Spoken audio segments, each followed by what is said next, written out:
Welcome, Shae. Thanks for coming in. Just have some questions for you today.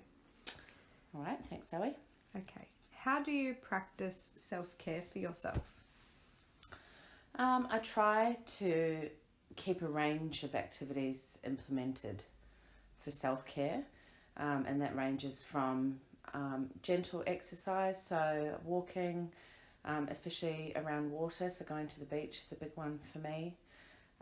Gentle yoga, maybe a dance class if I'm feeling more vital, and also doing things for myself, so getting my hair done, going for a facial or a massage, all those sorts of things that help you feel as good on the exterior as you do on the interior. And that would probably be, that'd be the main ones. Yeah, cool. Nice. Thank you. How do you work with your inner critic, do you feel? That's been my biggest challenge in recent times, identifying when my inner critic is yelling. Yes. And working out how to stop falling into the spiral of negative self-talk. My biggest thing would probably be preparation. So making sure that I stay on top of my to-do list each week. So I can't be angry with myself for not achieving things. And also just trying to be kind to myself. So thinking if someone said this, spoke to me like this about themselves, how would I address that? And just gradually over time trying to change the inner monologue. Yeah, great. What tools do you utilize for self-reflection, do you feel? Journaling each week. If I don't have a great deal of time or I don't feel emotionally strong enough to go into a full journaling session, I try and turn it into almost like a checklist or a to-do list, and just try and ask myself what I would like to do better, rather than, and I guess tying that back into the inner critic, rather than what I failed at. I'm really trying to use that not yet mentality. That's probably the main things. Yeah, that's great. What do you think makes a strong therapeutic relationship for you and your client?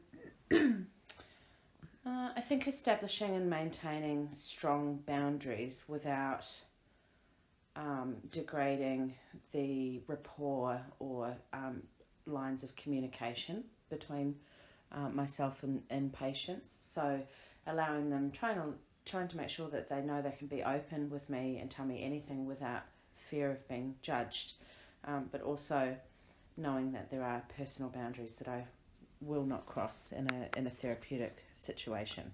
Great, that's really good. How do you overcome frustration with a patient if that happens?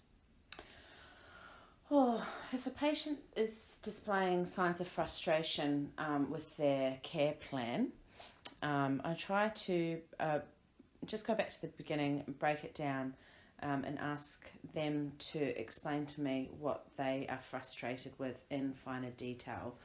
One, so I can check my work and make sure, look at different ways I can deliver advice to them in a way that's easier for them to understand. And I try and make sure they understand the reasons why I've asked them to do certain things, because I think frustration often comes from a lack of understanding or a lack of clarity. And again, I try to make sure that we both come to a happy resolution together. Yeah. Rather than me just finding different ways to dictate to them. Sure. Yeah. Great. And just the last one, how would you explain mindfulness to a new patient? Mindfulness can be a tricky one to try and explain because it's a little bit ethereal, a little bit intangible, and I think it can mean different things to different people.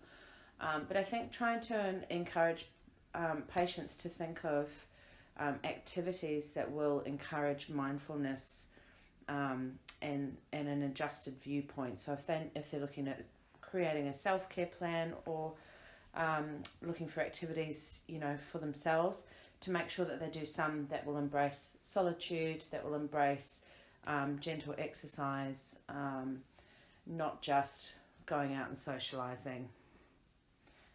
So try and find things that they can identify with that aren't necessarily activities that are focused around spending money and being with people. Yeah, great. Perfect. Okay, thank you for coming in. That's all from me today, Shae. Thank you very much.